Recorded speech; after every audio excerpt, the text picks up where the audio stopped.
అమరావతి అనేది కాదు మన రాజధాని, సోకాల్ విజయవాడ మన రాజధాని, వాస్తవం చెప్పాలి. ఈ వీడియో చూసారా మీరు? జగన్ కాదు, జగన్ అట్టగా మాడుతుంటాడు. పక్కన దేవినేని అవినాష్ ఉన్నాడు. దేవినేని అవినాష్ ఫేస్ ఎక్స్ప్రెషన్ చూడండి. అనేది కాదు మన రాజధాని, సోకాల్ విజయవాడ మన రాజధాని, వాస్తవం చెప్పాలి. ఇప్పుడు మళ్ళా చూడండి. విజయవాడ మన రాజధాని. ఏంటి ఇప్పుడు మన క్యాపిటల్ విజయవాడ అంత షాక్ ఇచ్చాడు బాబు జగన్. నీ రాజకీయ భవిష్యత్ ఎట్లాగో సంకనాకపోయింది. ఆ పక్కన దేవినేని అవినాష్ ఇప్పుడే పైకి వస్తున్నాడు. ఆయనది కూడా సంకనాకెత్తావో చెప్పు. వైసీపీ నాయకుల కష్టాలు పగవాడికి కూడా రావద్దు అంటున్నారండి నెటిజన్లు. దానికి ఉదాహరణ మన దేవినేని అవినాష్ ఫేస్ ఎక్స్ప్రెషన్ చూడండి.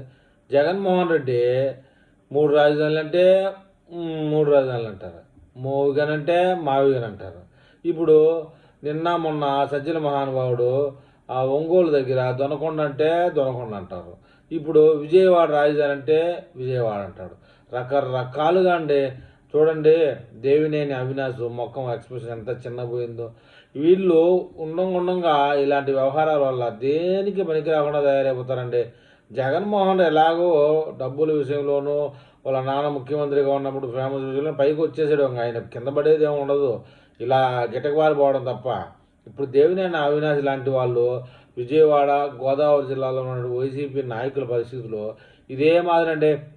బలిచ్చే మేకపోతులు తలకాయ ఊపినట్టు ఆ విధంగా తయారైపోయిన పరిస్థితి. అయితే వీళ్ళ రాజకీయ జీవితం ఇంతటితో అంతమైపోయింది అనుకోవాలి. విజయవాడ పరిసర ప్రాంతాల్లో వైసీపీ నాయకులు, గోదావరి జిల్లాలో అదేవిధంగా మన కొడాలి నాని, అంబటి, రోజా ఇలాంటి వాళ్ళందరూ ఈ పార్టీలోనే అంతరించిపోతారనడంలో ఎలాంటి అబద్ధం లేదు.